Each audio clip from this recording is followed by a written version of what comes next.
భక్తుడైన బిల్లీ గ్రహం గారు నాలుక గురించి ఒక చక్కటి కొటేషన్ చెప్తారు.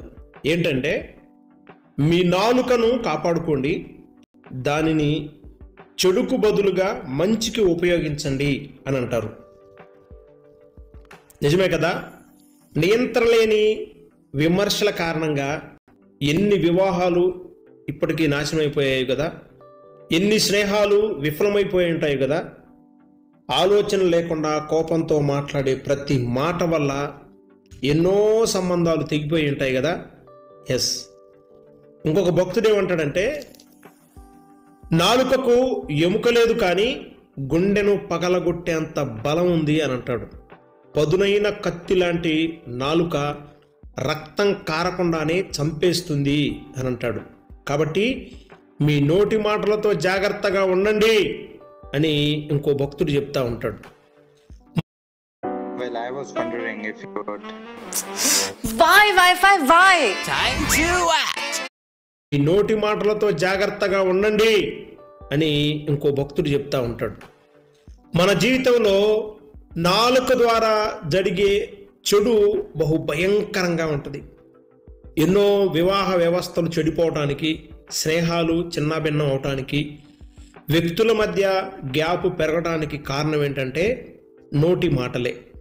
భక్తుడు అంటాడు, జీవ మరణాలు నాలుక వశమై ఉన్నాయి అని అంటాడు.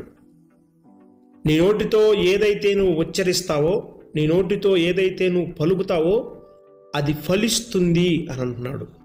మన నాలుక శాపవచనాలు పలికితే శాపమే వస్తుంది, ఆశీర్వాదాలు పలికితే ఆశీర్వాద వచనాలే వస్తాయి.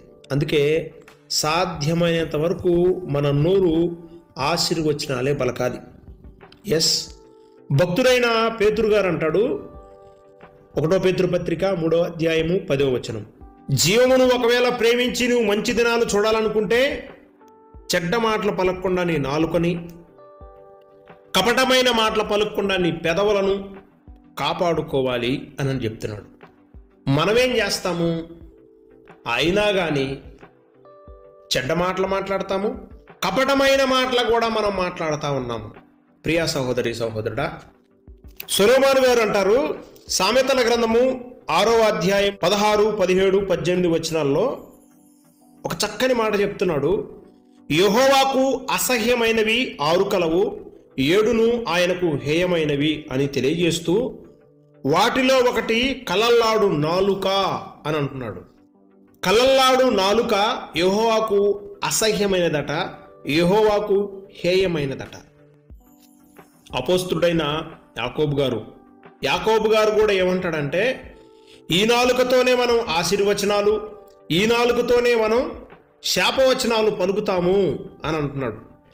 ఈ నాలుకతోనే మనం తండ్రిని ప్రభువును స్తుతిస్తాము, దీనితోనే దేవుని పోలికగా పుట్టిన మనుషులను కూడా శపిస్తాము అని అంటాడు.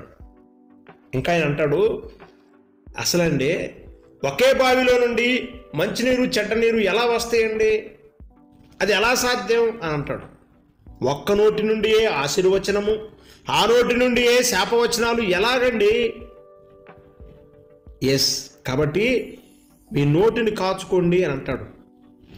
దేవుడిచ్చిన 5 జ్ఞానేంద్రియాలలో మొదటి 3 కూడా 2 చొప్పున ఉంటాయి. 2 కళ్ళు, 2 ముక్కులు, 2 చెవులు, 2 కళ్ళు, ఇలా దేవుడిచ్చిన జ్ఞానేంద్రియాలు 2 ఉంటాయి. కానీ నాలుక మాత్రం ఒకటే ఉంటుంది, కానీ 2 రకాలుగా మాట్లాడింది. అందుకే అంటున్నాడు భక్తుడు, ఇది కలల్లాడు నాలుక. ఈ నాలుక నుండే ఆశీర్వచనాలు, ఈ నాలుక నుండే శాపవచనాలు బయలుదేరుతున్నాయి అంటాడు. దేవుడట మనిషిని తన పోలిక చొప్పున నిర్మించాడు. ఆయన నోటి పవర్ ఎంత బలం కలిగిందో ఆ పవర్ని మనిషికి కూడా ఇచ్చాడు. ప్రతి జీవికి నోరైతే ఉందగాని వాక్శక్తి లేదు. మనిషికి మాత్రమే ఆ స్పెషలైజేషన్ ఉంది. మనిషి మాట్లాడే మాటల గురించి ప్రభువైన యేసుక్రీస్తు వారు లోకాసువార్త 6వ అధ్యాయం 45వ వచనంలో అంటాడు, సజ్జనుడు తన హృదయమును మంచి ధననిధిలో నుండి సద్విషయములను బయటికి తెస్తాడు, దుర్జనుడైతే చెడ్డ ధననిధిలో నుండి దుర్విషయములను బయటికి తీసుకొస్తాడు. హృదయము నిండిన దాన్ని బట్టి నోరు మాట్లాడుతుంది అని అంటాడు. మన హృదయాన్ని మనం దేనితో నింపుకుంటామో అదే నోటి నుండి వస్తుంది. అంటే మన నాలుక కానీ మన నోరు కానీ మాట్లాడేదంతా ఎక్కడి నుంచి బయలుదేరుతుంది? హృదయము. ఇదంతా ఒక కనెక్షన్. మనం దేనిని చూస్తామో అదిగో ఆ కన్ను ద్వారా చూసే ప్రతిదీ కూడా ఎక్కడికి చేరిద్ది? హృదయంలోకి చేరిద్ది. ఇప్పుడు హృదయంలో నుండి బయలుదేరి ఎక్కడికి వస్తుంది? నోట్లోకి వస్తుంది. ఈ వ్యవస్థని ఒక్కసారి మనం ఆలోచిస్తే ఎంత గొప్ప వ్యవస్థను దేవుడు ఇచ్చాడో. దీనిని నువ్వు మంచికి ఉపయోగించుకుంటే మంచి జరిగిద్ది, చెడుకు ఉపయోగించుకుంటే చెడు దుష్పరిణామాలు వస్తాయి. నీ మాటలను బట్టి నువ్వెలాంటి వాడివో నువ్వెలాంటి దానివో డిసైడ్ చేయొచ్చు. నీ నోరు మున్సిపాలిటీ మాటలు మాట్లాడింది అనుకోండి, ఇక మున్సిపాలిటీ వాసన వస్తుంది. ఏమంటే తెలిసిపోయింది ఈ మనిషి దుర్జనుడు, సజ్జనరాలు కాదు. ఎందుకంటే కోరింద పొదలో ద్రాక్ష పండ్లు కోయరు. ప్రతి చెట్టు తన ఫలము వలన తెలియబడును. ప్రతి మనిషి కూడా తన నోటి మాట వలన తానేంటో మనం తెలుసుకోవచ్చు. యాకోబు పత్రిక 3వ అధ్యాయము 6 చదువుతున్నాను. ఎంత కొంచెము నిప్పు ఎంత విస్తారమైన అడవిని తగలబెట్టని కుటుంబాలను నాశనం చేసేది ఏంటంట? ఇదిగో ఈ చిన్న నిప్పు లాంటి నాలుక. నాలుక అగ్నియే. నాలుక మన అవయవములలో ఉంచబడిన పాప ప్రపంచమై సర్వ శరీరమునకు మాలిన్యమును కలుగు చేయొచ్చు. ప్రకృతి చక్రమునకు చిచ్చు పెట్టును. అది నరకము చేత చిచ్చు పెట్టబడును. అబ్బా, నాలుక కుటుంబాలను నాశనం చేస్తుంది, స్నేహితులను నాశనం చేస్తుంది, సహవాసాలను నాశనం చేస్తుంది, మనుషులను నాశనం చేసేది నాలుకే. ఇంకొక మాట చెప్తాను చూడండి. ఇప్పుడు మీరు ఉదయాన్నే ఫ్రెష్గా లేచారు, దేవుని స్తుతించారు, మీ నాలుకతో దేవుణ్ణి స్తుతించారు, ఆరాధించారు, ప్రార్థించారు, ఈ చెవులతో వాక్యం కూడా విన్నారు. ఇక మీ హృదయం అంతా వాక్యంతో నిండి ఉంది, ప్రార్థనతో నిండి ఉంది, మంచి మంచి సాక్ష్యాలతో నిండి ఉన్నాయి. మీరు చాలా ఫ్రెష్గా ఉన్నారు. ఇప్పుడు పొద్దున్నే ఎవడో వచ్చి ఏదో విషయం మీద సూటిపోటి మాట అన్నాడు. చూడండి, ఇంతసేపు మీరు చేసిన భక్తి, ఇంతసేపు మీరు విన్న వాక్యము, ఇంతసేపు సహవాసంలో మీరు చూపించే భక్తి అంతా కూడా ఎక్కడికి పోయింది తెలుసా? ఎదుటివాడు ఒక్క మాట మాట్లాడితే అది సర్రమని వెళ్ళిపోయి చూడండి ఈ సర్వ అవయవాలను పాడు చేస్తుంది. ఇంత పెద్ద శరీరం కదా, ఎంత పెద్ద శరీరం అండి ఇది. ఇంత చిన్న నాలుక నుండి వచ్చిన మాటను పట్టుకొని అసలు ఆ రోజు మనం ఎలా ఉంటామంటే అల్లా కొల్లాలం అయిపోతాం. అసలు ఆ రోజంతా మనం ఎట్లా ఉంటాం?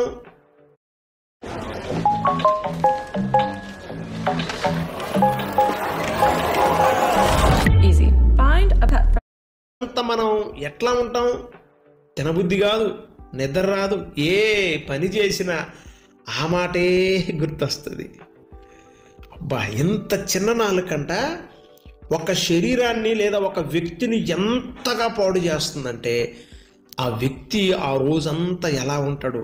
నాకు ఈ రోజంతా బాధగా ఉంది అని ఆ రోజంతా తన సమయం మొత్తం దాని గురించి ఆలోచించడం కొరకే వెచ్చిస్తాడు. ప్రియా సహోదరి సహోదరుడా, అందుకే పౌలు గారు అన్నాడు, బాబు ఇదిగో మీ మాట కొంచెం ఉండాలి, నీ మాట ఉప్పు వేసినంత రుచిగా ఉండాలి, కృపాసహితంగా ఉండాలి అంటాడు పౌలు గారు. ఎఫెసీ పత్రిక 4వ అధ్యాయము 29వ వచనం.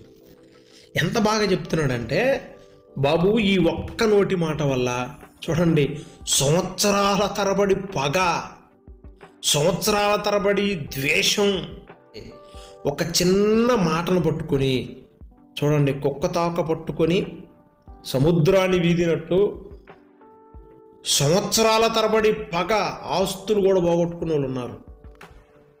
వారికి ఉన్న స్టేటస్ను కూడా మర్చిపోయి వదిలిపెట్టుకున్న వాళ్ళు ఉన్నారు. చిన్న మాటను పట్టుకోనట చూడండి నువ్వా నేనా అని కోర్టు మెట్లు ఎక్కారంట.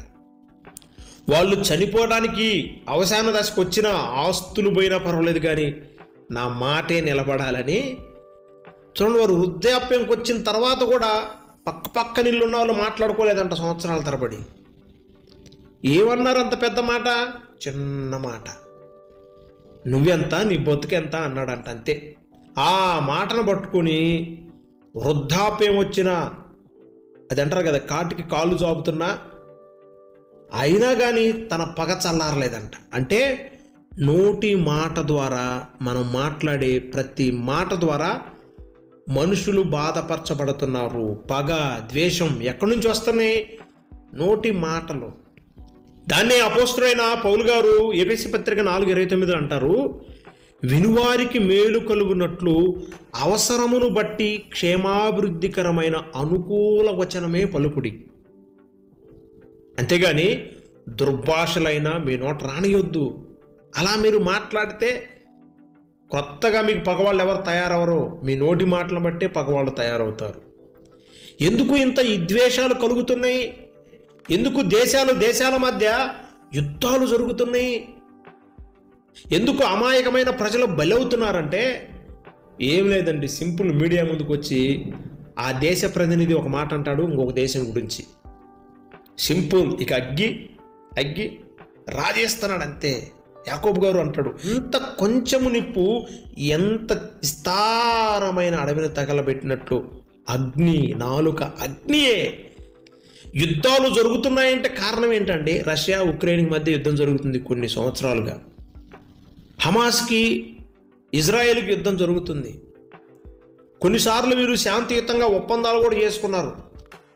చూసారా, చిన్న నోటి మాటను పట్టుకొని నువ్వెంత అంటే నువ్వెంత అని యుద్ధాలు చేసుకుంటున్నారు. అమాయక ప్రజలు నలిగిపోతున్నారు. నాలుక అగ్ని అంట. జాగ్రత్త ప్రియ సహోదరి సహోదరుడా. ఈ నాలుకతోనే నువ్వు చెడ్డ విషయాలు మాట్లాడి శత్రువులను సంపాదించుకుంటున్నావు. ఈ నాలుకతోనే మంచి విషయాలు మాట్లాడి అనేక మందిని సంపాదించుకుంటున్నావు మంచి విషయాల్లో. కాబట్టి సామెతల్లో ఒక మాట ఉంటుంది, విస్తారమైన మాటలలో దోషముండక మానదు, తన పెదవులను మూసుకునివాడు బుద్ధిమంతుడు. బుద్ధిమంతుడు ఏం చేస్తాడు? నోటికి ప్లాస్టర్ వేసుకుంటాడు. సాధ్యమైనంత వరకు మాటలు తక్కువ, వినటం ఎక్కువగా పాటిస్తాడు. బైబిల్ కూడా అదే చెప్తుంది.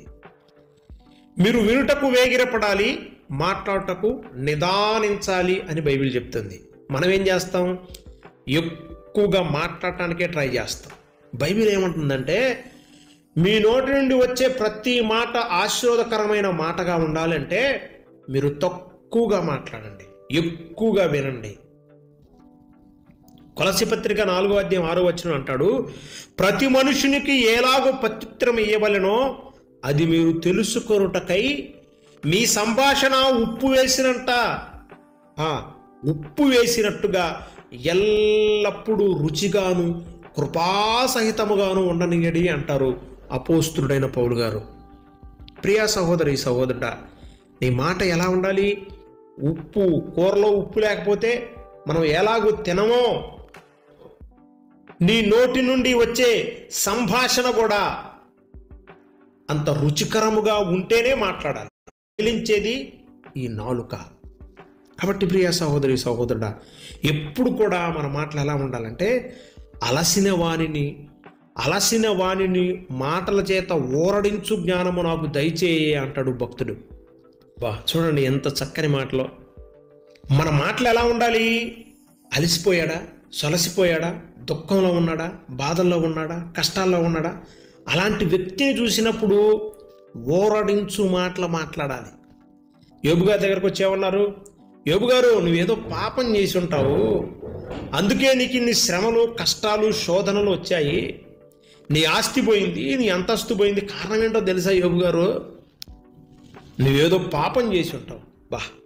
గుండెలు పిండేసి ఉంటాయి పాపం యోబు గారు ఆ మాట్లాడినప్పుడు ఒక్కసారి హృదయం అంతా చలించిపోయి ఉంటుంది. ఇదేంట్రా ఇది, నేను కష్టాల్లో, దుఃఖంలో, శ్రమల్లో ఉండి అన్ని పోగొట్టుకొని ఉంటే ఈడొచ్చేంటి ఏదో పాపం చేసామంటాడు. ఓరడించు మాటలేవే వీరి నోట. ప్రియా సహోదరి సహోదరుడా, ఎవరైనా కష్టాల్లో, బాధల్లో, శ్రమల్లో ఉంటే వారిని చూసి హేళన చేయొద్దు, నీ నోటుకు వచ్చినట్లు మాట్లాడొద్దు. ఎందుకంటే కొన్నిసార్లు దేవుడు కూడా వారిని హెచ్చించాలని, శ్రమలు రావడానికి అవకాశం ఇస్తాడు. వారిని చూసి మనం ఎప్పుడు కూడా తక్కువ అంచనా వేయొద్దు, నోటుకు వచ్చినట్లు మాట్లాడొద్దు. అదేంటో మనుషులు చెప్పిన మాటలు వినరు, కానీ చెప్పుడు మాటలు అంటే చెవి కోసుకొని వింటారు. రాజ్యాలు కూలిపోవడానికి కారణం ఏంటో తెలుసా? ప్రభుత్వాలు కూలిపోవడానికి కారణం ఏంటో తెలుసా? ఈరోజు కుటుంబాలు సైతం కూలిపోవడానికి కారణం ఏంటంటే చెప్పుడు మాటలు. ఈ చెప్పుడు మాటలు ఎవరైతే వింటారో వారి వలన చాలా ప్రమాదం ఉంది.